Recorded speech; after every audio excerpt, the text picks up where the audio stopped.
जय सरदार, जय संविधान, जय भीम। प्यारे साथियों, देशवासियों, आज 2 दिन बाद मैं आप सबके बीच बुलेटिन 8 PM पर बातचीत रखने के लिए हाजिर हूं। तमाम विषयों पर बातचीत करने से पहले अपने महापुरुषों को नमन करता हूं। उसके बाद सीधे आपसे रूबरू होता हूं। सबसे पहले आज अपने समस्त महापुरुषों के साथ आज सवर्ण समाज के उस महापुरुष को भी नमन करता हूं जिनको दलितों, पिछड़ों का, खासकर ओबीसी समाज का मसीहा कहा जाता है। जैसा कि आप सभी जानते हैं,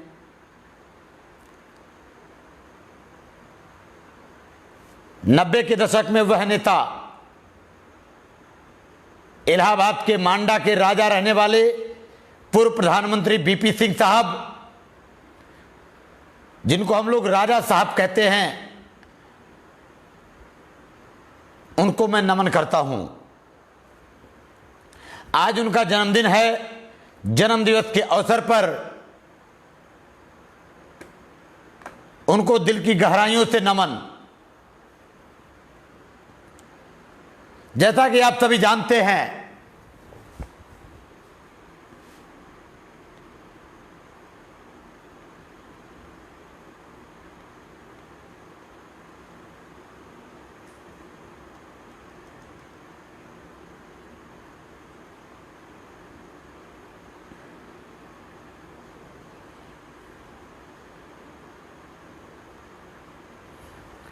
जैसा कि आप सभी जानते हैं, राजा साहब 19 के दशक में, 90 के दशक में भारतीय जनता पार्टी के सहयोग से सरकार में थे। उस समय के नारा बुलंद हुआ, आप सबको मालूम है, राजा नहीं फकीर है और पिछड़ों का तकदीर है। एक ऐसे महामानव जिन्होंने अपने कार्यकाल में इस नारा, चूंकि चुनाव के पहले ये नारा बुलंद हुआ, राजा नहीं फकीर है और पिछड़ों का तकदीर है, राजा साहब, इस नारा को बुलंद करने पर उसके बाद पूर्ण बहुमत के लगभग बहुमत से, पूर्ण नहीं कहेंगे, बहुमत की सरकार बनी। तमाम पिछड़ों के नेताओं के सिफारिश पर, मंडल कमीशन के सिफारिश पर राजा साहब ने 27% रिजर्वेशन यानी 27% आरक्षण लागू करने का काम किया। मंडल कमीशन के लगभग 11-12 और सिफारिशें जब उनको लागू करने का इन्होंने प्लान किया तो देश में एक सवर्ण नेता के खिलाफ सवर्ण समुदाय पहली बार खड़ा हुआ ऐसा लगा। ओबीसी समुदाय के वास्तविक अधिकार, जो संविधान प्रदत्त अधिकार रहा, संविधान में जो मिलने को रहा, उस अधिकार को जब बीपी सिंह, तत्कालीन प्रधानमंत्री राजा साहब ने 27% रिजर्वेशन जब देने का काम किया, उस समय देश में बीपी सिंह हाय हाय, बीपी सिंह हाय हाय, मंडल कमीशन वापस लो, मंडल कमीशन वापस लो, बीपी सिंह तुम वापस जाओ, बीपी सिंह तुम वापस जाओ के नारे बुलंद हो गए।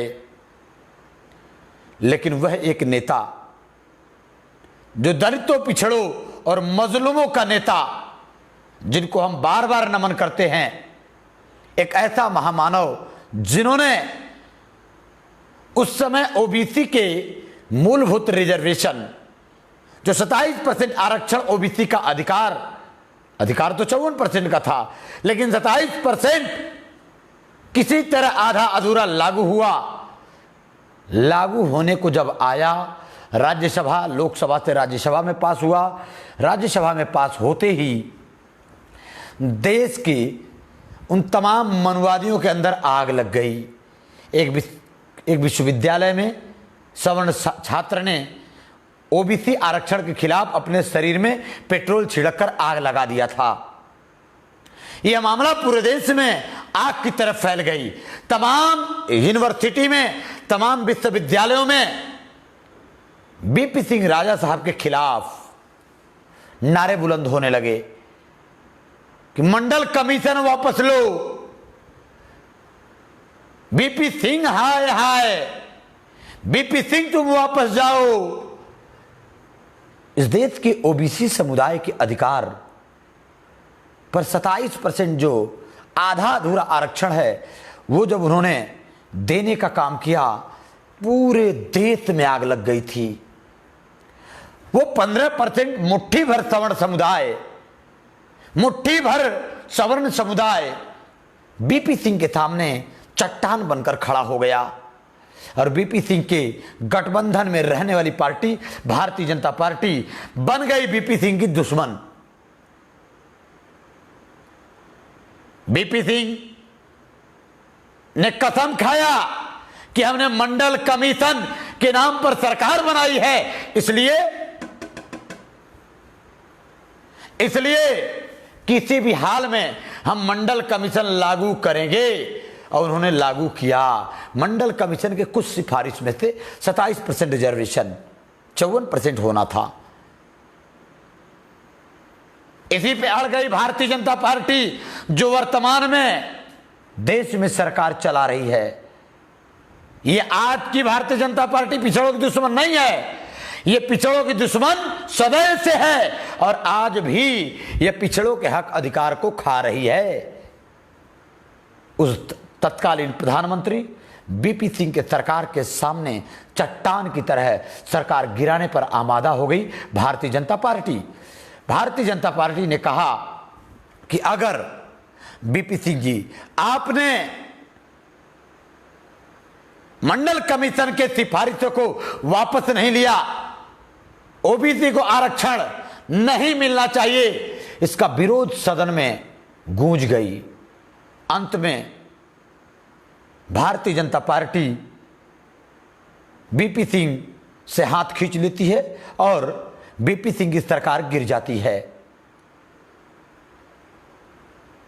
याद करना पिछड़ों, दलितों और कमेरों मुसलमानों, एक ऐसा नेता जिसने अपनी सत्ता गंवाई, एक ऐसा नेता जिसने अपनी कुर्सी गंवाई, एक ऐसा नेता जिसने देश के ओबीसी समुदाय के खातिर देश की सर्वोच्च कुर्सी को त्याग दिया, यूं ही कह लीजिए तो लात मार के छोड़ दिया, लेकिन मुंह फेरना गंवारा नहीं समझा। आज सरदार सेना जैसी सैकड़ों सामाजिक संगठन बीपी सिंह, मंडल कमीशन, मंडल मसीहा को नमन करते हैं, जिन्होंने सरकार गिरना मुनासिब समझा, लेकिन पिछड़ों के 27% को वापस लेना उस कमीशन को मुनासिब नहीं समझा। इसलिए आज बुलेटिन 8 PM पर मैं आपसे अनुरोध करता हूं कि आप सब लोग लिखिए बीपी सिंह को नमन, पूर्व प्रधानमंत्री बीपी सिंह को नमन। याद है उस समय क्या हुआ? भारतीय जनता पार्टी ने राम मंदिर का एजेंडा छेड़ दिया। लाल कृष्ण आडवाणी, एक तरफ मंडल कमीशन की सिफारिश पिछड़ों के लिए लागू होती है, दूसरी तरफ लाल कृष्ण आडवाणी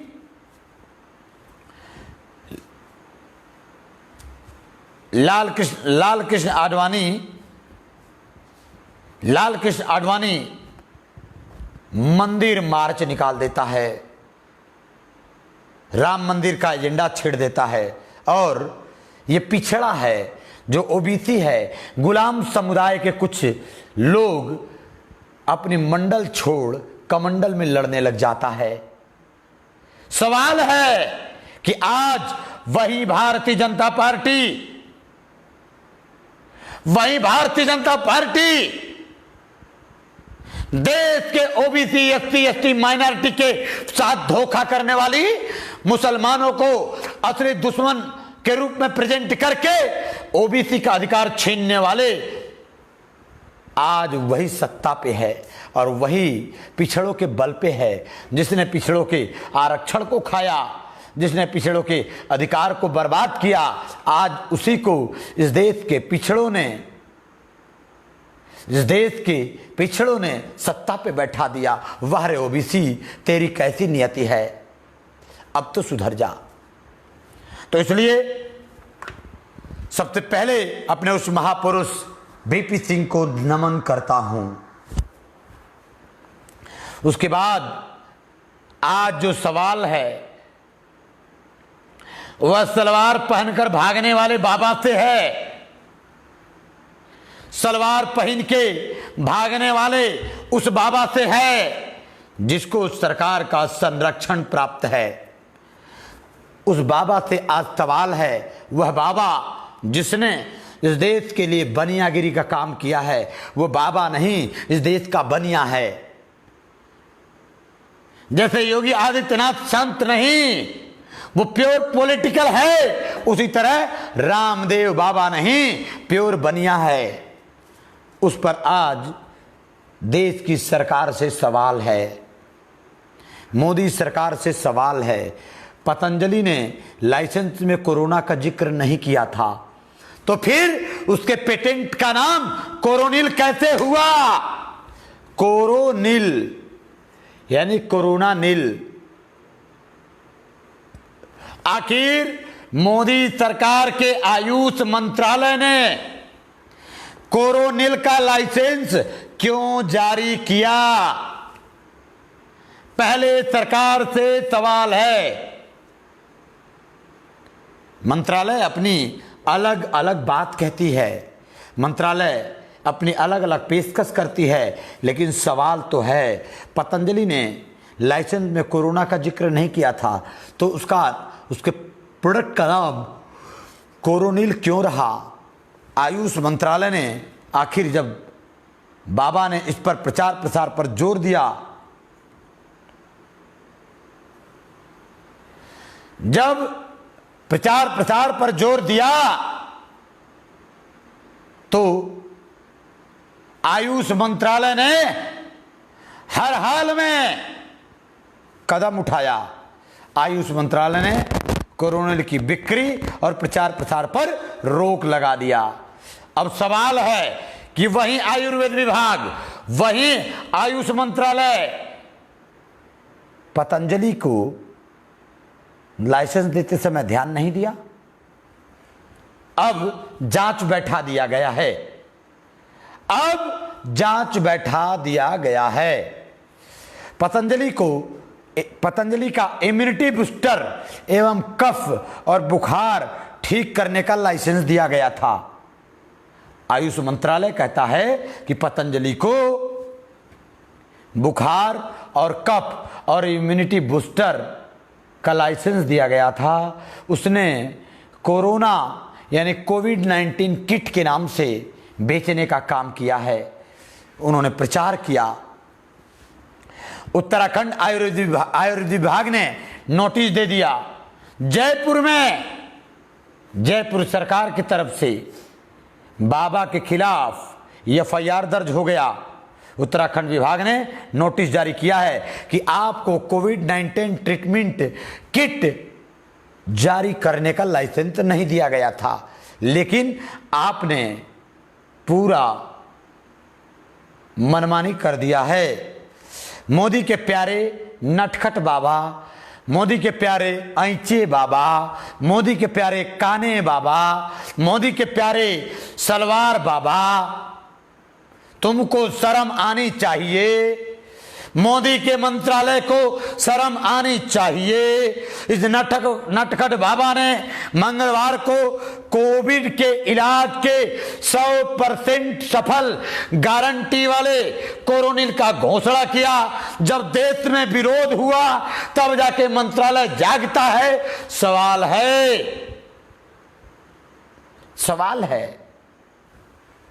सवाल नंबर 1, क्या क्लिनिकल ट्रायल हुआ था कोरोनिल का? कोरोना की दवा के नाम पर जब उन्होंने बेचने का काम किया तो क्या बाबा सलवार बाबा तुमने कोरोना के उस दवा का क्लिनिकल ट्रायल रखा क्या? तुमने नहीं रखा। तुमने नहीं रखा। बाबा को इतनी ताकत कहां से आई कि पूरे देश के लोगों को क्लिनिकल ट्रायल करना है, लेकिन बाबा बिना क्लिनिकल ट्रायल किए तो बाबा अपने मन से तो किया नहीं होगा। बाबा निश्चित रूप से मोदी का प्यारा बाबा है, मोदी का आशीर्वाद का दुलारा बाबा है, इसलिए मोदी के आशीर्वाद के अनुसार ही उसने कोरोनिल तैयार किया है। आखिर सरकार चुप क्यों है? यदि बाबा रामदेव सलवार बाबा ने देश के सामने झूठ बोला, देश के सामने 420 किया, तो बाबा के ऊपर कार्रवाई केंद्र का स्वास्थ्य मंत्रालय क्यों नहीं करता? बाबा को जेल के सिक्कों में बंद क्यों नहीं करता? यह सवाल है कि आखिर बाबा को, सलवार बाबा को क्यों इतनी छूट मिली है? सलवार बाबा को सरकार के अनुसार इतनी ताकत कहां से आ गई है? क्या कोई और यह घोषणा कर सकता है? कोई कांग्रेस का व्यक्ति हो, कोई समाजवादी का डॉक्टर हो, कोई मुसलमान हो, कोई कुर्मी, कोई अहिर गड़ेरिया, धोबी पाती, तेली तमोड़ी, राजभर चमार, धरकार, बिंद पाती या मुसलमान कंपनी खोलकर बिना क्लिनिकल ट्रायल का वह 100% कोरोना को ठीक करने वाली दवा का दम भर सकता है? नहीं भर सकता। अरे ये वही सरकार है भारतीय जनता पार्टी की जो कहती है अच्छे दिन आएंगे। ये वही पार्टी है जो महिलाओं के साथ लगातार अभद्रता होता है, बोल नहीं पाती है। ये वही सरकार है जो राष्ट्रवाद के नाम पर देश में सत्ता में तो आती है, लेकिन देश के सामने जाहिलता के अलावा ये कुछ नहीं करता है। और नजदीक करिए, ये कुछ नहीं करता है। यह सरकार, सवाल है मोदी जी कि इतनी ताकत बाबा को कहां से आती है? देश में गुस्सा है, मोदी के सरकार के प्रति देश में गुस्सा है। देखिए यह वीडियो, मैं आप सबके सामने यह वीडियो दिखाने जा रहा हूं, जिससे देश में जो गुस्सा है मोदी सरकार के प्रति, देश में आखिर इतना क्यों गुस्सा है, यह देखिए स्वयं और निर्णय आप लोग स्वयं करिए कि इतना होने के बाद भी ये सब इस देश के सामने ऐसा क्यों करते हैं। सुनिए यह वीडियो। सबसे ज्यादा गाली खाने,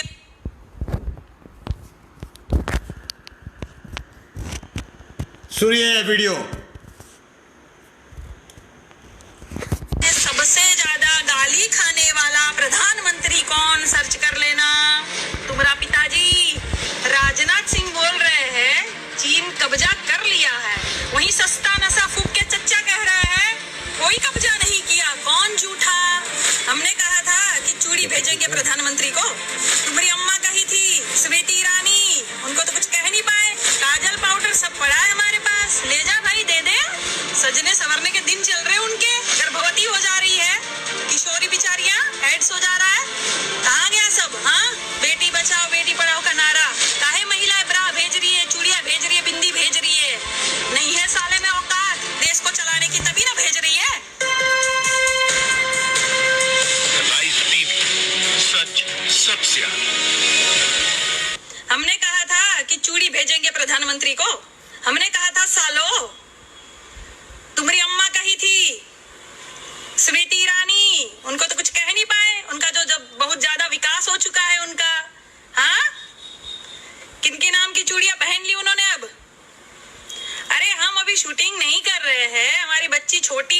में, तो हम परिवार के साथ है, तो शूटिंग का सामान बचा था, तो हमने कहा कि भाई चूड़ियां भेज रही है तो बिंदिया भी ले जा, बिछिया भी ले जा, काजल पाउडर सब पड़ा है हमारे पास, ले जा भाई, दे दे। सजने सवरने के दिन चल रहे उनके, तो क्या बुरा कह दिया बे? हाँ सालो, उनसे तो कुछ कह नहीं पाए तुम, फटती है क्या? हाँ ऐसा बेलन घुसाड़ेंगे ना पिछवाड़े में, सूझ जाएगा, हग नहीं पाओगे तुम। बरनोल लेने आ जाना हमारे पास फिर। एक नेता देश से बड़ा हो गया तुम्हारे लिए, दिखाई नहीं दे रहा, आंखें फूट गई है तुम लोग की। हाँ अंधो सालो, क्या हो रहा है अभी कानपुर में? बीजेपी की सरकार है ना, क्या हो रहा है कानपुर में? नाबालिग लड़कियों के साथ रेप हो रहा है, तुमको दिखाई नहीं देता अंधो? हाँ कहा कि तुम्हारी बहन मां नहीं है ना वहां पे, इसलिए नहीं दिखाई देगा तुम लोगों को। गर्भवती हो जा रही है किशोरी बिचारियां, एड्स हो जा रहा है, कहाँ गया सब? हाँ बेटी बचाओ बेटी पढ़ाओ का नारा तुम लोग का। सालों क्या क्या नहीं होता है तुम्हारी सरकार में, दूसरों पर उंगली उठाते हो। छी थू साला तुम लोग की सरकार पर। क्या तुम्हारा बाप जो है सस्ता नशा करके बोलता है क्या? कभी कुछ बोलता है कभी कुछ बोलता है। सालो उठा के वीडियो देख लो, पहले के जितने भी प्रधानमंत्री थे उनके वीडियो मुझे एक भेज दो, तुम्हारे पिछवाड़े में ताकत है तो एक भेज दो ऐसा वीडियो जो पहले कुछ बोले और बाद में कुछ बोले और गलत बोले हो। तो तुम्हारे बाप के लाखों वीडियो हम भेज देंगे तुमको। सालो बहुत पूजा कर रहे हो, अगरबत्ती लगा रहे हो फोटो लगा के।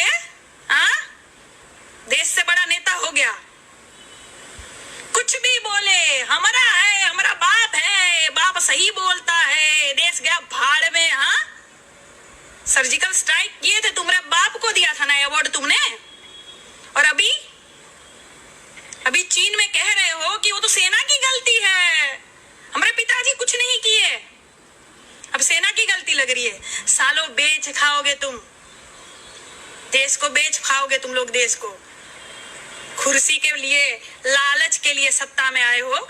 नहीं तो एक बात बताओ, इसके लिए सत्ता में नहीं आते तो जो वादे किए थे वो काहे नहीं निभाए? एक वादा बता दो मुझे, काम गिनवा दो, एक अस्पताल बता दो। क्या हो रहा है योगी सरकार में? पूछेंगे ना सवाल, सब पूछेंगे। विपक्ष में थे तो हंगामा की थी तुम्हारी जो है अम्मा स्मृति ईरानी, हाँ गैस का बाटला लेके घूम रही थी इधर उधर। तब क्या हुआ? तब किसी ने पूछा? कहा किसी ने क्यों सवाल पूछ रही हो? कोई नहीं पूछेगा। क्यों? पता है विपक्ष में होगा वो सवाल पूछेगा, सरकार में होगा वो जवाब देगा। इतनी सेंस नहीं है, बुद्धि नहीं है सालो, पढ़े लिखे हो तुम लोग। गोबर कौन भेजा? तुम्हारे पिताजी को ब्रा कौन भेज रहा बे? काहे महिलाएं ब्रा भेज रही है, चूड़ियां भेज रही है, बिंदी भेज रही है? नहीं है साले में औकात देश को चलाने की, तभी ना भेज रही है। हाँ काहे नहीं लड़ रहे हो? इतिहास में सबसे ज्यादा गाली खाने वाला प्रधानमंत्री कौन, सर्च कर लेना, तुम्हारा पिताजी। देख लेना, इतिहास रहेगा ये। सबसे ज्यादा फेंकू जुमलेश्वर महाराज, जूठेश्वर महाराज कौन? तुम्हारा बाप। देख लेना, इतिहास रहेगा ये।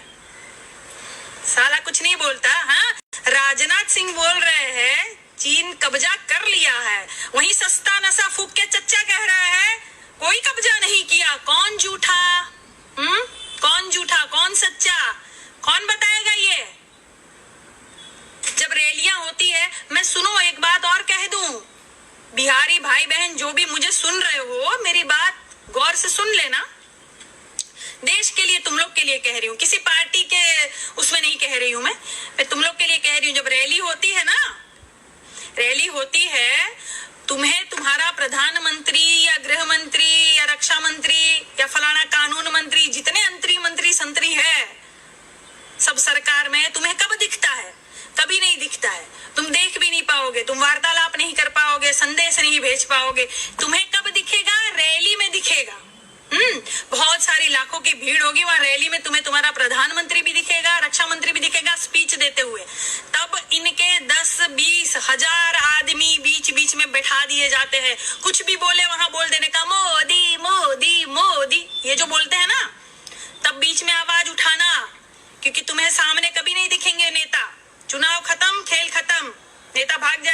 दिखेगा भी नहीं। तुम्हारी आवाज सुनने वाला कोई नहीं होगा। पैदल चलो, मरो, घिसो, पिटो, कुछ भी करो, ये सुनेंगे नहीं।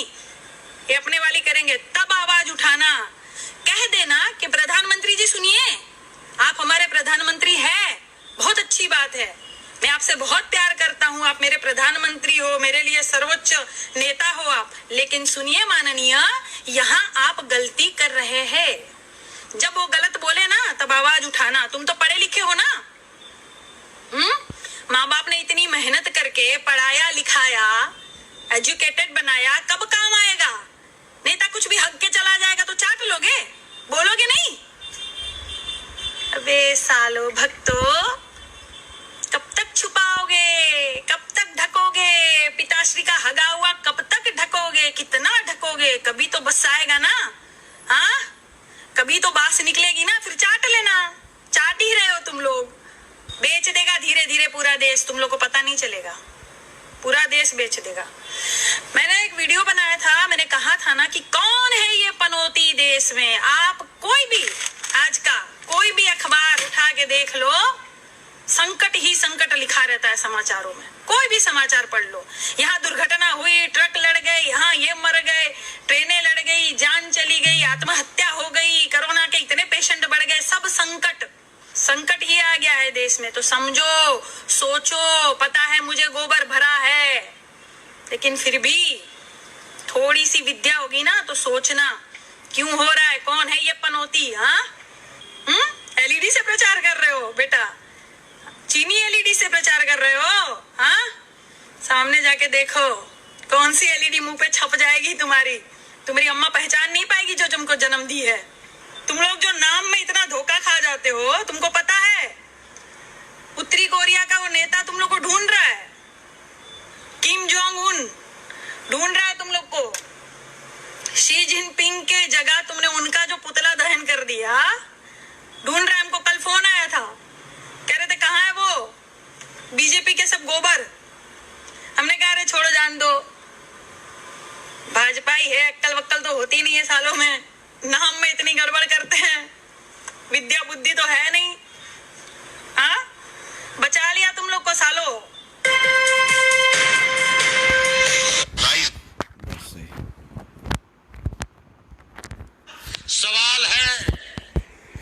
सवाल है मोदी जी, देखा आप सबने, इतनी गुस्सा है देश में, ये सरकार में है, गंदगी इतनी सुनता है, ये सब इतना गाली आज तक किसी सरकार को भारत में आपने सुना होगा?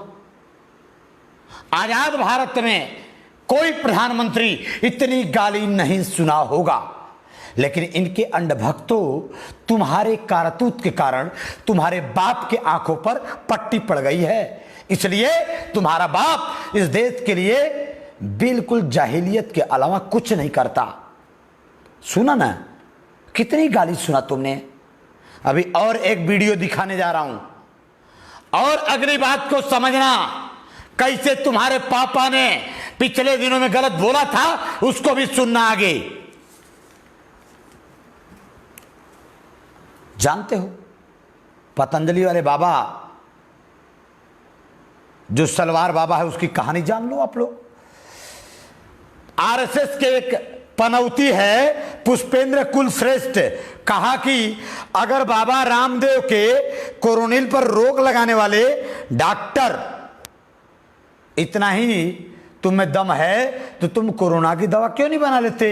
ये कौन कह रहा है? वो आरएसएस वाला, भाजपाइयों के बाप सरीखे लगने वाला पुष्पेंद्र कुलश्रेष्ठ बोल रहा है कि कोरोनिल पर रोक लगाने वाले डॉक्टर मुजाहिद हुसैन को आयुष मंत्रालय ने हटा दिया। मतलब बाबा का जो पनौती दवाई है वो देश में व्यवसाय के रूप में बिकना चाहिए था। यह है आरएसएस वाला दिमाग, ये आरएसएस की पनौती। ऐसे तो है ये सब। और आगे लिखता है ये आरएसएस का पुष्पेंद्र कुलश्रेष्ठ कि कोरोनिल पर रोक लगाने वाले डॉक्टर मुजाहिद हुसैन को आयुष मंत्रालय से हटा दिया गया, क्योंकि ये सब सिस्टम में बैठकर जिहाद पैदा करते हैं। इतना बेशर्मी कहां से लाते हो संघियों? इतना बेशर्मी लाते कहां से हो? मतलब तुम्हारे बाप की गलतियों का चिट्ठा जो खोल दे वो जिहाद पैदा करता है, और तुम कानपुर वाले जैसे घटना में बहन बेटियों के साथ तुम्हारे लोग अनायास अत्याचार करें तो तुम साले पनौती वालों, तुमको नहीं समझ में आती क्या? वो कानपुर में जो जिन बेटियों के साथ हुआ, क्या तुम्हारी बहन लगती है क्या वो? ये सवाल है। अगला सवाल है, आज पेट्रोल डीजल पर देश में आंदोलन हो रहा है। पूरे देश में पेट्रोल और डीजल, पहली बार भारत में ऐसा है कि पेट्रोल और डीजल दोनों का रेट बराबर हो गया। मतलब इतना बढ़ता गया, इतना बढ़ा कि आज पेट्रोल के रेट में डीजल भी बढ़ा दिया मोदी ने। पूरे दुनिया में कोरोना काल है, आयात निर्यात रुका है। पूरे देश में, पूरे दुनिया में कोरोना काल में फ्री का फ्री बैरल तेल बिक रहा था। वर्तमान की हालत बताएं तो 35-40 रुपया बैरल कच्चा तेल है। सरकार यदि अपने प्रॉफिट के साथ भी ध्यान दे तो 18-20 रुपया लीटर भारतीयों को डीजल पेट्रोल मिल सकता है वर्तमान समय में। लेकिन अंधभक्तों, तुम्हारे पापा वो देशद्रोही है कि नहीं है? जब दुनिया में कच्चा तेल नेचुरल गिर रहा है तो इसका रेट क्यों बढ़ाता है तुम्हारा पापा? ऐसा काहे करता है? देश में लगातार 19 दिनों से डीजल पेट्रोल के दाम बढ़ रहे हैं। इस दौरान 18 दिन तक पेट्रोल के दाम भी बढ़े हैं। 19 दिनों में पेट्रोल के दाम पर लगभग 9 रुपए, जबकि डीजल के दाम पर लगभग 11 रुपए बढ़ चुके हैं। इंटरनेशनल मार्केट में पिछले 19 दिनों में कच्चा तेल की कीमत 35 से 40 रुपए प्रति डॉलर प्रति बैरल है। लेकिन इसके बाद भी आम आदमी पर कहर बरसाने के लिए भारतीय जनता पार्टी के राष्ट्रद्रोही नेता तेल का रेट बढ़ा रहे हैं। क्या ये राष्ट्रद्रोह नहीं है? जरा सोचिए, क्या देश के साथ धोखा नहीं है? जरा सोचिए, देश के साथ मोदी जैसा व्यक्ति पनौती नहीं है क्या? यह आपको सोचना चाहिए, यह हमें आपको विचार करना चाहिए। मैं आप सबके बीच में अभी एक मोदी का वह बयान आप सबके बीच में लेके आता हूं। जब मोदी जी कांग्रेस के सरकार में पेट्रोल डीजल बढ़ता था तो मोदी जी क्या बोलते थे, सुनना ध्यान से। और दम है तो आवाज लगाना, दम है तो अपने बाप के इस पुराने वीडियो को सुन लो। ऐ देश के संघियों दलों, ध्यान से सुन लेना। बहुत पैसा बचने लगा कि नहीं बचने लगा? आपका फायदा हुआ कि नहीं हुआ? अब हमारे विरोधी लोग कहते हैं कि ये तो मोदी नसीब वाला है इसलिए हुआ है। अब मुझे बताइए, आपको नसीब वाला चाहिए कि कम नसीब चाहिए? चलो भाई, मान लिया नसीब वाला है, लेकिन रुपया तो आपकी जेब में बचा ना। अगर मोदी का नसीब देश की जनता के काम आता है तो इससे बढ़िया नसीब की बात क्या होती है भाई?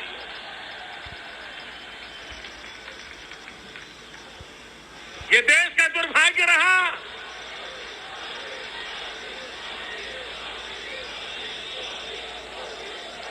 अगर नसीब के कारण पेट्रोल के दाम कम होते हैं, अगर नसीब के कारण डीजल के दाम कम होते हैं, अगर नसीब के कारण सामान्य मानवी के जेब के पैसे बच जाते हैं तो फिर बदनसीब को लाने की जरूरत क्या है मेरे भाइयों।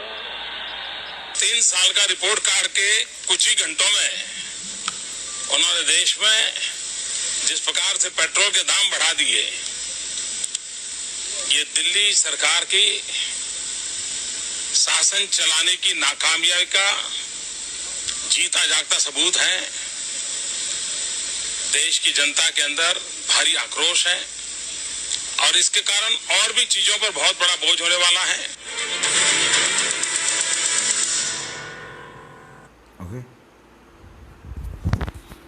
तो समझा आप सबने, यह मोदी देश के लिए पनौती है कि नहीं? आप स्वयं समझिए, आखिर देश को क्या चाहिए, मुझे बताइए, सोचिए, स्वयं विचार करिए और क्या है हालत देश की वह आप लोग स्वयं तय करिए।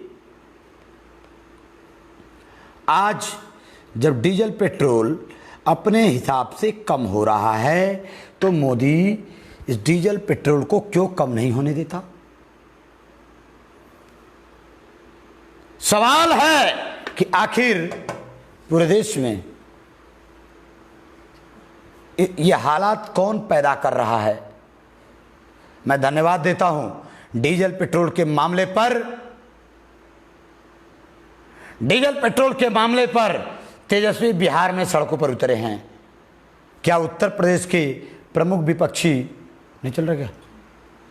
उत्तर प्रदेश के प्रमुख विपक्षी अखिलेश यादव जैसे नेता भी देश और समाज के हित में सड़क पर उतरेंगे या ट्विटर गेम खेलेंगे? तो ऐसे नेताओं को भी, ऐसे विपक्ष के ट्विटर नेताओं से भी समाज को सतर्क रहने की जरूरत है। सिर्फ सरकार पर हमला बोलने से काम नहीं चलेगा। देश के अंदर विपक्ष की जो रोल है वो जो अदा नहीं करते हैं उनको पर भी सवाल खड़ा करना पड़ेगा। बुलेटिन 8 PM यह आप सबसे भरोसा दिलाता है कि हम सब लोग मिलकर इस देश के लिए आवाज बनने का काम करेंगे। आज तमाम जगहों पे दुर्घटना हुआ। बिहार में बिजली गिरने से 83 लोगों की मौत हो गई और यूपी में बिजली गिरने से 9 लोगों की मौत हो गई। आकाशीय बिजली गिरने और आंधी तूफान के कारण भारी तबाही मच गई है। 83 लोगों की मौत बिहार में और 9 लोगों की मौत उत्तर प्रदेश में। बिहार के करीब 23 जिले में बिजली गिरने से, आकाशीय बिजली गिरने से भारी जानमाल का नुकसान हुआ है। सिर्फ बिहार ही नहीं बल्कि उत्तर भारत में तमाम राज्यों में तबाही जैसी मंजर है। इसको भी मोदी से हम जोड़ दें, ये तबाही भी मोदी के राज में पनौती तो नहीं? प्यारे साथियों, अब वक्त आ चला है कोरोना बुलेटिन का। आज जहां पूरा देश परेशान है, जहां पूरा देश इस बीमारी से लड़ रहा है, वहीं पर देश की सरकार अपनी हाथ खड़ा कर चुकी है। देश को आत्मनिर्भर बता रहे हैं, झूठ बोल रहे हैं। आज लगभग 4,73,000 से ज़्यादा अब तक कोरोना पॉजिटिव भारत में हो गए हैं।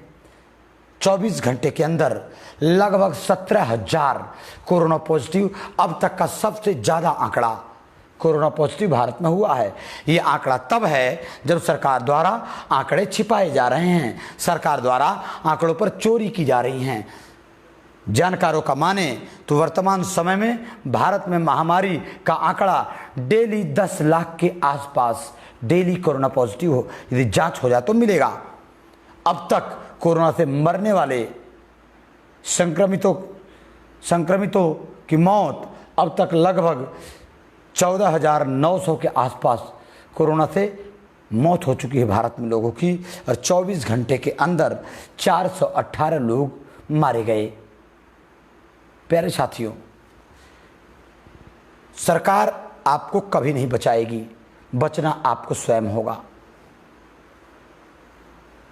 हमसे भी गलतियां हो रही हैं, हम आप सबसे भी कहेंगे कि आप भी अपने आप को बचा के रखिए। कोरोना ने लॉकडाउन नहीं खोला है, सरकार ने खोला है। इसलिए स्वयं बचिए। आगे फिर कल रात को बुलेटिन 8 PM पर आप सबके बीच में हाजिर रहूँगा। आप सबसे अनुरोध है, हमारे इस यूट्यूब चैनल को, वंचित विजन यूट्यूब चैनल को लाइक सब्सक्राइब करें और बेल आइकन का घंटी दबाएं। और हमारा जो बुलेटिन 8 PM का पेज है DRRS पटेल 4SS, इसको लाइक करें, इसको लाइक करें, फॉलो करें और ज़्यादा से ज़्यादा शेयर करें, ताकि यह बने आपकी आवाज़। आप सब ने हमें सुना, फिर कल मिलेंगे, तब तक के लिए नमस्कार।